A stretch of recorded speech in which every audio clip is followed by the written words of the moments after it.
Bonjour, bonjour, bien-aimé, bonjour, bonsoir à tout un chacun. J'espère que chacun de nous a passé, nous sommes en train de passer un bon dimanche. Pour nous qui prions, nous sommes allés au culte et les autres qui ne sont pas allés, bon, peut-être qu'ils ont suivi les cultes sur Facebook, sur YouTube, sur les réseaux sociaux. Que Dieu bénisse tout un chacun. Je viens vers vous, au fait, pour cette histoire qui m'a fait très mal. Je vais vous faire écouter au fait l'histoire. Je vais vous faire écouter l'histoire, vous allez voir. Mais au travers de cette histoire, je me suis posé des questions. Je me dis, les gens qui les font, il y a des femmes qui sont infidèles aussi, les hommes qui sont infidèles, mais là, c'est l'infidélité d'un homme. Quand tu le fais, quand tu fais des choses comme ça, tu trompes ta femme, tu vas marier une autre, tu vas épouser une autre femme, pendant que tu laisses cette femme-là avec 4, 5 enfants. Et parmi ces enfants-là, il y a des garçons, il y a des filles. Je me suis juste posé la question, est-ce que tu t'es posé la question de savoir si l'homme, votre beau-fils, l'homme qui va épouser une de vos filles, faisait ce que vous êtes en train de faire à votre épouse, le faisait à votre fille. Quelle sera votre réaction? Au fait, vous serez content de dire, écoutez, bravo, mon beau-fils, tu as bien fait? Ou alors ça sera une tristesse pour vous? Parce que vous voyez, comme la Bible dit, c'est qu'on ne veut pas qu'on nous fasse, il ne faut pas qu'on le fasse aussi aux autres. Ne faites pas aux autres ce que vous ne voulez pas qu'on vous fasse. Donc, pour l'histoire de cet homme dont je vais vous laisser la vidéo, vous allez suivre vous-même l'histoire de cet homme qui va sortir de la maison, qui va partir. La femme ne sait même pas. La femme, c'est sûr qu'elle n'a pas dormi pendant tout ce temps. La femme s'est fait des soucis. Peut-être elle est allée voir la belle famille pour leur dire, pour la femme, elle s'est dit, écoutez, qu'est-ce qui est arrivé à mon mari? Mais pendant ce temps-là, l'homme est dans la joie. Dans la joie, et il est dans les bras d'une autre femme, la pauvre, qui a été trompée. Parce que toi, l'homme, non seulement tu as trompé la femme de la maison, mais tu as trompé aussi la femme que tu es allé épouser. Parce que cette femme-là, tu lui as dit, je pense que tu n'es pas marié, voilà, tu cherchais une femme, mais qu'est-ce que tu allais encore faire à cette femme que tu es allé épouser? Cette femme-là, tu es allé voir les parents de la fille vous a fait confiance, mais entre-temps, vous étiez en train de mentir. Mais comment est-ce qu'un homme, surtout à ces siècles où chacun au moins a entendu la parole de Dieu, comment est-ce que tu peux, au fait, rester dans ces mensonges?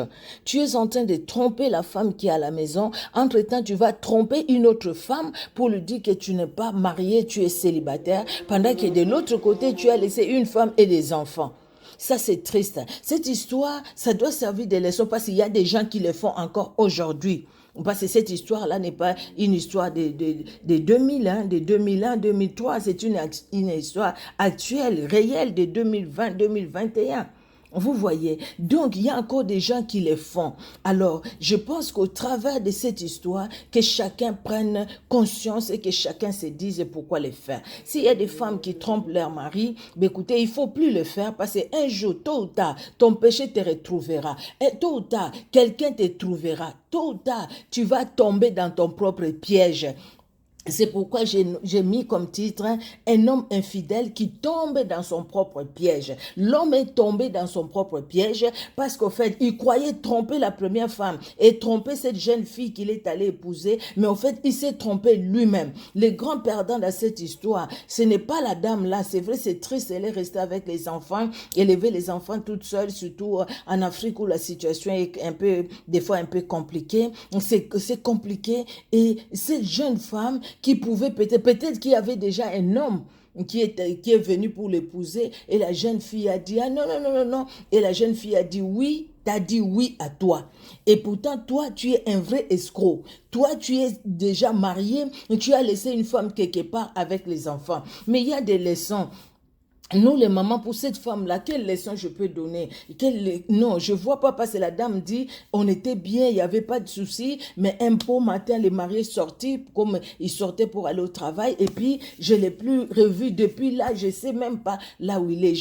Et elle a demandé à la famille a dit aussi qu'il ne savait pas là où elle était. Tu peux changer des coins, tu peux changer de villes, tu peux changer même de pays, mais sache que là où tu iras, il y aura quelqu'un qui va te reconnaître, il y aura quelqu'un qui te connaît, qui sera dans les mêmes coins et qui te verra dans ce que tu es en train de faire, parce que Dieu est juste, parce que Dieu voit tout. Peut-être que cette femme-là priait tous les matins, Seigneur, protège mon mari s'il est quelque part, j'espère qu'on lui a pas fait du mal, avec cette douleur dans son cœur, mais entre-temps, l'homme était dans la joie. Oh, la jeune fille, qu'est-ce que je peux dire? La pauvre, elle ne savait pas, elle a été trompée, tout simplement. Mais pour ne pas arriver là, c'est pourquoi nous devons toujours prier.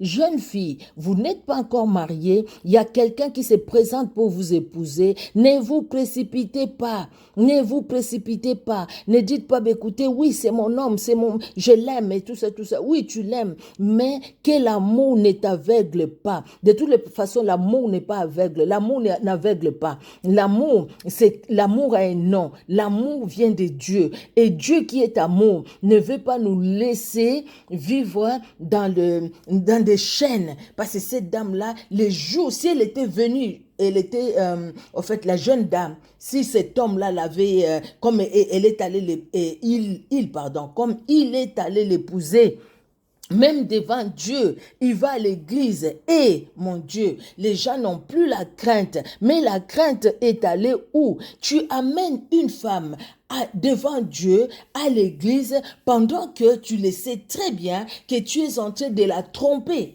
Tu es en train de la tromper parce que quelque part tu as laissé une femme et vous vous êtes marié aussi à l'église avec cette femme-là. Vous n'avez jamais divorcé. Et maintenant tu vas amener cette autre jeune femme, tu l'amènes devant Dieu. Devant quoi? Oui, devant Dieu, tu l'amènes à l'église. Amener à l'église, c'est reconnaître l'autorité de Dieu dans votre couple. Aller se marier à l'église. De toute façon, l'église ne marie pas. C'est les parents qui marient par la dot et les mères qui vous lient selon la loi. Voilà. Mais, et puis l'église bénit. Et si tu amènes ta femme, tu amènes ton mari devant les hommes de Dieu, devant les hommes de Dieu à l'église. C'est pour reconnaître l'autorité de Dieu dans votre mariage. Mais dans quel mariage tu es où tu reconnais l'autorité de Dieu? Parce que là, le problème, c'était pas la jeune fille, elle ne savait pas. Le problème, c'était l'homme. L'homme, cet homme infidèle qui savait très bien ce qu'il était en train de faire. Et tu vas même devant Dieu, tu vas dire, écoutez, Seigneur, Jésus-Christ, je te confie mon couple. Entre-temps, tu sais que tu es dans les mensonges. Dieu ne bénit pas la saleté. Parce que s'il y a quelque chose qui nous sépare de Dieu, Ésaïe 59 nous dit, non, la main de l'Éternel n'est pas courte pour sauver, ni ses oreilles dures pour entendre. Mais ce sont vos péchés, vos iniquités qui mettent une séparation entre Dieu et vous. Là, Ésaïe parle de nous et parle de nous humains.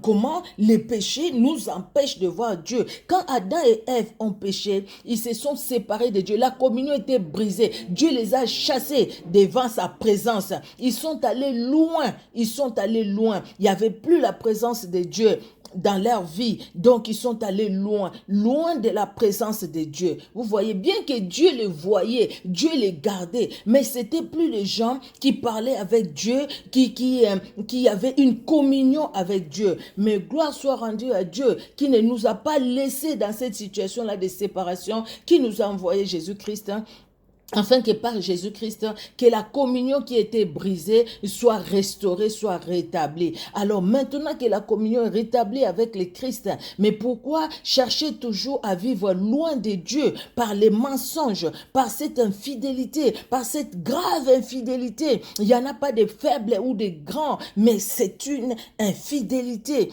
Et c'est l'infidélité, la Bible condamne. La Bible condamne l'adultère. La Bible nous dit, les adultères n'hériteront pas le royaume des cieux. Les adultères n'hériteront pas le royaume des cieux. Jeune fille, un homme se présente pour vous épouser. Priez, priez et priez. C'est par la prière que tout se décante. Si vous priez, si cette jeune fille-là connaissait le Seigneur, je ne sais pas. Si elle avait prié, je pense qu'elle ne serait pas arrivée au niveau de l'église, que les choses se gâtent dans l'église. Des fois aussi, c'est quelqu'un qui prie, mais le Seigneur aussi parle. Et quand le Seigneur parle, des fois, on refuse la voix de Dieu. Peut-être il y a quelqu'un qui t'a dit, ah non, non, non, moi je sens pas ce mariage. Cet homme, je le trouve pas bien. Peut-être même les parents. Dieu peut nous parler, Dieu peut parler aux parents. Et les parents peuvent aider les enfants. Les parents peuvent dire, non, ma fille, là vraiment ce mariage, moi je ne le sens pas. Le papa ou la maman peut le dire. Mais généralement, les enfants n'aiment pas écouter. Ils veulent faire de leur tête. Ben regardez maintenant, en robe blanche, on vient te dire non, on ne célèbre plus le mariage parce que cet homme-là est marié à son épouse. Légalement, devant la mairie et même devant Dieu.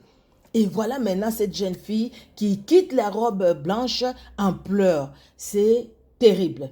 Voilà, je vous laisse, je voulais juste donner ces petits éléments et je vais vous laisser suivre l'histoire par vous-même. Que Dieu bénisse tout un chacun. Au revoir.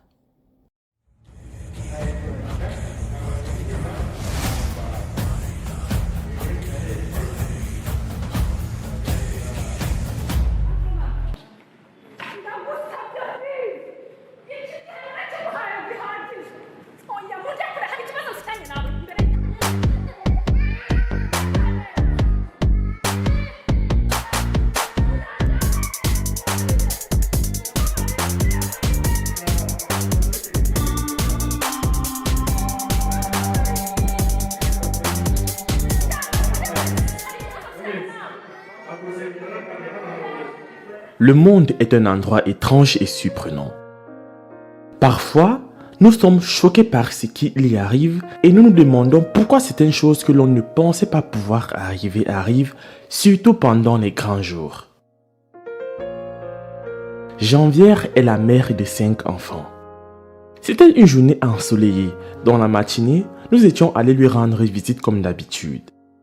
Nous voulions qu'elle nous raconte son histoire de vie où elle a été abandonnée par son mari, mais quelque chose d'autre s'est passé. Cette femme a été appelée au téléphone par quelqu'un qui lui a dit que son mari qui l'a abandonnée il y a quelques années était sur le point de se marier avec une autre femme. Les amis, avant de poursuivre cette histoire, voici la question du jour. Combien de jours une année bissextile compte-t-elle? A. 365, B. 366, C.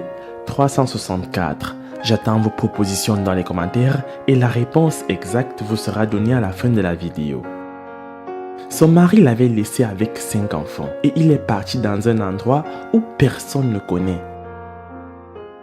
Après avoir entendu une nouvelle aussi déchirante, elle a quitté le champ où elle cultivait pour aller chercher ses enfants afin d'aller ruiner ce mariage. Elle ne pouvait pas comprendre comment un homme peut-il laisser sa femme avec ses enfants et aller se marier avec une autre.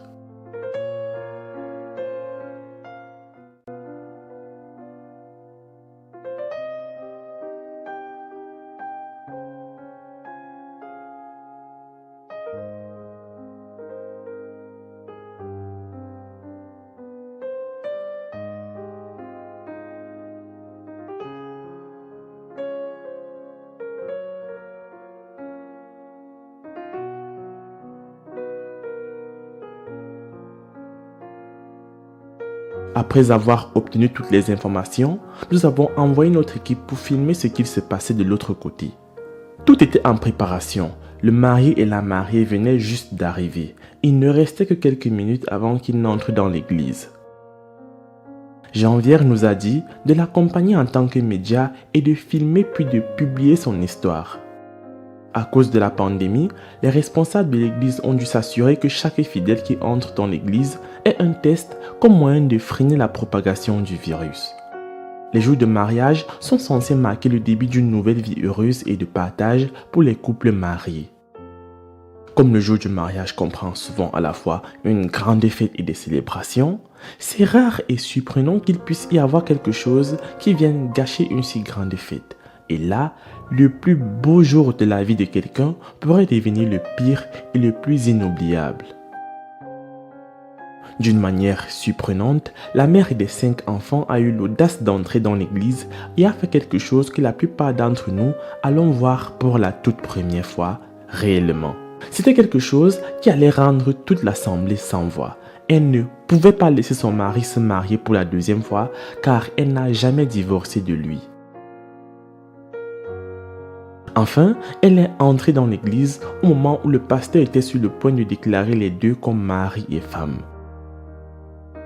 Elle s'est avancée, s'est tenue devant tout le monde et a exprimé son chagrin et sa peine.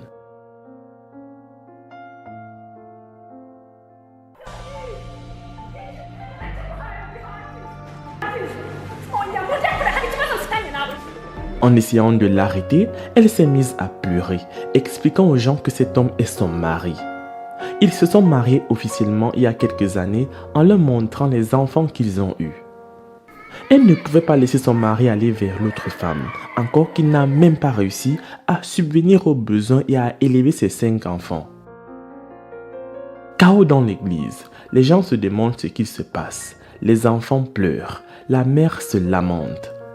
À ce moment-là, tout a été chamboulé. Le mari était choqué. Il pensait que la femme ne saurait rien de tout cela, mais il se mentait à lui-même. Après la protestation de l'épouse, il était clair qu'il y avait eu quelque chose qui n'allait pas. Les responsables de l'église ont alors immédiatement convoqué une réunion entre l'épouse, le mari et celle qui se préparait à être la nouvelle épouse. La réunion n'a pas duré car la femme est sortie en pleurant, disant qu'elle n'était pas satisfaite des décisions de la réunion.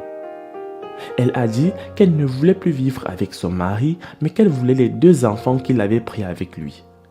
Et son autre souhait était que son mari puisse s'occuper et être responsable de tous ses enfants. Après que Janvière n'ait pas été satisfaite de ce qui est sorti de la réunion, les agents de sécurité ont dû intervenir pour régler le différend. Ils ont dit au mari d'assumer toutes ses responsabilités ou s'assurer qu'il fasse ce qu'il est censé faire en tant qu'homme. Avec beaucoup de larmes, elle dit qu'elle ne peut pas comprendre comment son mari a pris ses 2 enfants et les a envoyés chez leur grand-mère. Elle pense qu'ils ne sont pas là où ils sont censés être, pourtant ils ont leur mère. Pourquoi devraient-ils vivre comme des orphelins, se demande-t-elle.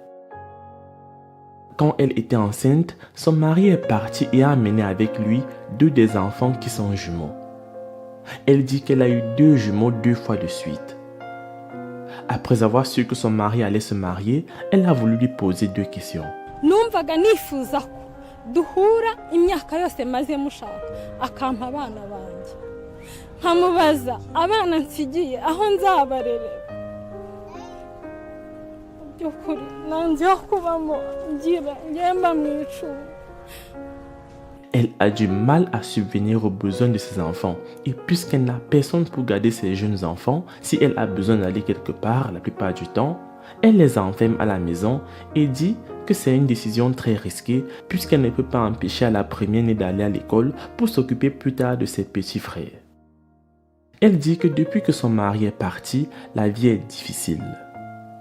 En tant que mère, elle a fait tout ce qu'elle pouvait pour élever ses enfants. Après que les responsables de l'église eurent entendu l'histoire de cet homme et Janvière, le mariage a été annulé automatiquement. L'épouse a été invitée à se rendre auprès des autorités locales et même au tribunal afin de demander justice en espérant que les autorités locales résolvent ce problème.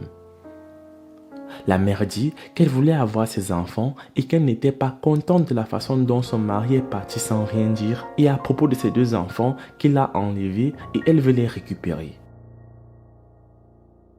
Le pasteur principal qui devait célébrer le mariage officiel a voulu nous parler. Il dit qu'après avoir entendu tout ce qu'a dit Janvière, il a dû arrêter le mariage jusqu'à ce que les conflits soient résolus. Et l'homme fera ce qu'il a à faire. Il ajoute qu'une enquête est en cours et que le mari pourrait être traduit en justice afin de répondre de ses actes. Comme le dit un vieil adage, 99 jours pour le voleur et 1 seul jour pour le propriétaire. Aujourd'hui, cet homme devra répondre de ses actes devant la justice. Les amis, vous pouvez aider Janvière à élever ses enfants en contribuant via le lien GoFundMe qui se trouve dans la description de la vidéo.